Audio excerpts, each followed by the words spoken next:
बिस्मिल्लाहिर्रहमानिर्रहीम, अस्सलाम वालेकुम। उम्मीद है आप सब खैरियत से होंगे। दोस्तों, काफ़ी दोस्त मुझसे बेलारूस के वीज़ा के बारे में पूछ रहे थे, तो ये 5 से 6 लोगों ने मुझसे पूछा था कि टीआरसी कैसे अप्लाई करते हैं, विज़िट वीज़ा पर जाके, या फिर जॉब कैसे करते हैं, वर्क वीज़ा कैसे हासिल करते हैं। ये 4 से 5 दोस्तों ने पूछा था, लेकिन मुझे लगा कि इस पर एक डिटेल से वीडियो बना दें, क्योंकि ये बहुत ईजी प्रोसेस है और आप इससे यकीनन फ़ायदा उठा सकते हैं। तो आज हम डिस्कस करने वाले हैं कि अगर आप विज़िट वीज़ा पे बेलारूस जाते हैं या फिर आप ऑलरेडी बेलारूस में मौजूद है, तो आप टीआरसी अप्लाई करके कैसे वर्क परमिट हासिल कर सकते हैं और जॉब कैसे हासिल कर सकते हैं। तो तमाम डिटेल्स इस हवाले से देने वाला हूँ। वीडियो को पूरा देख लीजिएगा ताकि A to Z सारा प्रोसेस आपको समझ आ जाए। अच्छा, अगर इस टीआरसी की वैलिडिटी की बात करें तो ये 1 साल के लिए आपको प्रोवाइड की जाती है। कैसे आपने अप्लाई करनी है वो आगे मैं डिटेल से बताता हूँ, लेकिन ये 1 साल के लिए आपको मिलती है, जो कि रीन्यू भी आप करवा सकते हैं। 1 साल के बाद आपको रीन्यू करवानी पड़ती है। इस टीआरसी पे आप जॉब कर सकते हैं, बिजनेस कर सकते हैं, अपना बैंक अकाउंट ओपन करवा सकते हैं। इसके अलावा वहाँ पे रेंट पर कोई आप चीज़ ले सकते हैं, घर ले सकते हैं, गाड़ी ले सकते हैं। इस टीआरसी पे आप तकरीबन सभी कुछ कर सकते हैं। वो सर्विसेज आपको प्रोवाइड की जाती हैं जो कि आप पीआर पे ले सकते हैं।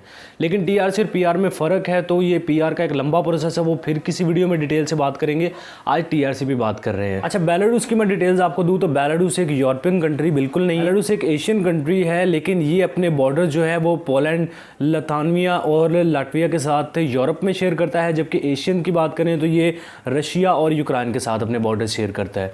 तो ये तकरीबन मिक्स्ड कल्चर एक कंट्री है। यहाँ पे आपको एशियन माहौल भी मिल जाता है और यूरोपियन माहौल भी मिल जाता है। अब बात करते हैं टीआरसी के लिए कंडीशंस क्या हैं।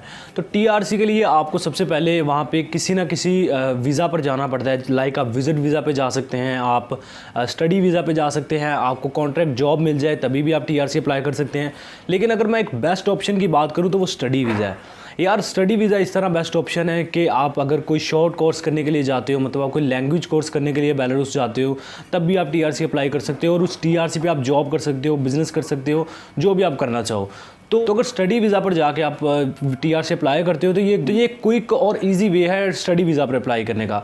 अगर आप जॉब के थ्रू अप्लाई करो तो फिर आपको कॉन्ट्रैक्ट लेटर चाहिए होगा, जो कि काफ़ी थोड़ा डिफ़िकल्ट प्रोसेस है। इसी तरह अगर आप विज़िट वीज़ा पर जाओगे तो आपका कोई ना कोई क्लोज रिलेटिव होना चाहिए, वाइफ वहाँ पे होनी चाहिए, फादर मदर फ्रेंड, कोई ना कोई आपका खूनी रिश्ता होना चाहिए, तब आप अप्लाई करोगे। लेकिन अगर स्टडी वीज़ा पे आप जाना चाह रहे हो तो फिर इसके लिए कोई कॉन्ट्रैक्ट लेटर की ज़रूरत नहीं है। आप कोई शॉर्ट कोर्स के लिए जा सकते हो और यूनिवर्सिटी के थ्रू अपनी टीआरसी अप्लाई कर सकते हो। अच्छा, ये स्टडी वीज़ा का था, मैंने आपको बताया। लेकिन अगर आपको जॉब मिल जाती है तो आपका एम्प्लॉयर भी आपके लिए टीआरसी अप्लाई कर सकता है, मतलब आपका एम्प्लॉयर भी आपको टीआरसी लेके दे सकता है। बाकी आप मज़ीद देखना चाहते हैं कि क्या कंडीशंस हैं टीआरसी के लिए, क्या क्या रूल्स हैं, डिस्क्रिप्शन में ऑफिशियल वेबसाइट का आपको लिंक दे दूंगा बेलारूस की का, जो कि आपको प्रूफ एज अ प्रूफ के लिए दे दूंगा, ताकि आप सारी डिटेल्स खुद भी वहाँ पे जाके पढ़ सकें। लिंक डिस्क्रिप्शन में मौजूद है। अच्छा, अब बात करते हैं कि आपके पास कोई ना कोई वीज़ा होगा तो आप जाएंगे, तो आप विज़िट वीज़ा पर जाकर अगर टीआरसी अप्लाई करना चाहते हैं तो विज़िट वीज़ा के लिए आपको जो स्क्रीन पर डॉक्यूमेंट्स चल रहे हैं, आपको ये डॉक्यूमेंट्स चाहिए होंगे। ये डॉक्यूमेंट्स लेके आपने वीएफएस ग्लोबल या फिर एम्बेसी अगर मौजूद है बेलारूस की आपके कंट्री में, सिटी में, तो आप वहाँ पर भी जा सकते हैं। वरना वीएफएस ग्लोबल वालों के ऑफिस जाके आपने वीज़ा एप्लीकेशन फॉर्म लेना है, वो फिल करके डॉक्यूमेंट्स और वीज़ा एप्लीकेशन फॉर्म आपने सबमिट करना है एम्बेसी में या फिर वीएफएस ग्लोबल वालों के ऑफिस जाके। वीज़ा एप्लीकेशन फॉर्म आप वीएफएस ग्लोबल वालों से भी ले सकते हैं, एम्बेसी से भी ले सकते हैं, और आप ऑनलाइन भी इसे डाउनलोड करके फिलअप कर सकते हैं। तो उसके बाद आपका पासपोर्ट कलेक्ट करके 15-20 दिन के अंदर आपको रिस्पांस मिल जाता है और आपको वीज़ा मिल जाता है। बहुत से दोस्त कमेंट सेक्शन में आके कहेंगे कि यार इतना आसान नहीं है प्रोसेस, से ऐसे बताना बहुत ईजी है। भाई, जिन्होंने जाना है उनके लिए कनाडा, यूएसए, इनके भी अगर वो डॉक्यूमेंट्स बनाते हैं तो उनके लिए बहुत ईजी है। जिनके लिए डॉक्यूमेंट्स बनाना बहुत मुश्किल है, जो डॉक्यूमेंट्स को तरजीह नहीं देते, उनके लिए अज़रबैजान में भी जाना बहुत मुश्किल है, मतलब यूएसए जाने जैसा ही है। तो ये बहुत ईजी प्रोसेस है। आप विदाउट एजेंट टीआरसी अप्लाई कर सकते हैं, बेलारूस का विजिट वीज़ा अप्लाई कर सकते हैं, खुद हासिल कर सकते हैं, कोई मुश्किल नहीं है। बेलारूस में इतना जॉब्स अपॉर्चुनिटीज़ मौजूद नहीं है, बिजनेस इतना मौजूद नहीं है, लेकिन जाने का फ़ायदा आपको ये है, अगर आपके पास टीआरसी होगी बेलारूस की, तो वहाँ से यूरोप आपको जाना बहुत ईजी होगा। जैसे आप समझ लें कि एक शहर से दूसरे शहर में, जैसे पाकिस्तान में कराची से इस्लामाबाद जाना इतना ईजी है, इसी तरह बेलारूस से आगे यूरोपियन कंट्रीज़, जैसे आगे जितने भी पोलैंड है, नीदरलैंड है, इन कंट्रीज़ में जाना अगर आपके पास बेलारूस की टीआरसी है तो आपके लिए बहुत ईजी हो जाता है। बाकी आप इस टीआरसी को रीन्यू करवा के मतलब 7 साल अगर बेलारूस में लीगली गुजार लेते हैं तो आप पीआर अप्लाई करने के भी अहल हो जाते हैं, मतलब आप फिर पीआर भी अप्लाई कर सकते हैं, परमानेंट रेजिडेंसी। यार, बेलारूस पे काफ़ी दोस्त पूछ रहे थे, उम्मीद है आप लोगों के कॉन्सेप्ट्स क्लियर हो गए होंगे।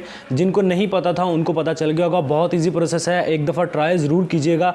अगर आप यूरोप ट्रैवल करना चाहते हैं, मतलब आपने सोच रखा है कि यार यूरोप जाना ही जाना है, तो लीगली ये बहुत अच्छा वे है। एक वे मैंने आपको बताया है, आगे जाना है नहीं जाना, करना है अप्लाई नहीं करना, वो आप पे डिपेंड करता है। तो ये था सारा प्रोसेस। इसके अलावा वीज़ा फ्री कंट्रीज़ में कैसे जाते हैं, कहाँ से फ़्लाइट रूट है, और कुछ वीज़ा फ्री कंट्रीज़ में यूरो डॉलर भी चलता है। अगर आपको जॉब मिल जाए तो आप यूरो डॉलर भी कमा सकते हैं। कौन से वो कंट्रीज़ है, डिस्क्रिप्शन में वीडियोस के लिंक मौजूद हैं, वो भी देख लीजिए। इटली के सीजनल वर्क वीज़ा के लिए CV और कवर लेटर कैसे बना के अप्लाई करना है, उसके लिए भी वीडियोस बना दी हैं, डिस्क्रिप्शन में लिंक्स मौजूद हैं। वीडियो आपको थोड़ी सी भी अच्छी लगी है तो थम्स अप, चैनल सब्सक्राइब नहीं किया वीज़ा यूट्यूब चैनल को सब्सक्राइब करके बेल आइकन भी प्रेस कर लीजिएगा, ताकि नई आने वाली इन्फॉर्मेशन और जॉब आप मिस ना कर पाएं। फाइनली यही था, मिलते हैं नेक्स्ट वीडियो में, तब तक के लिए टेक केयर, अल्लाह हाफिज़।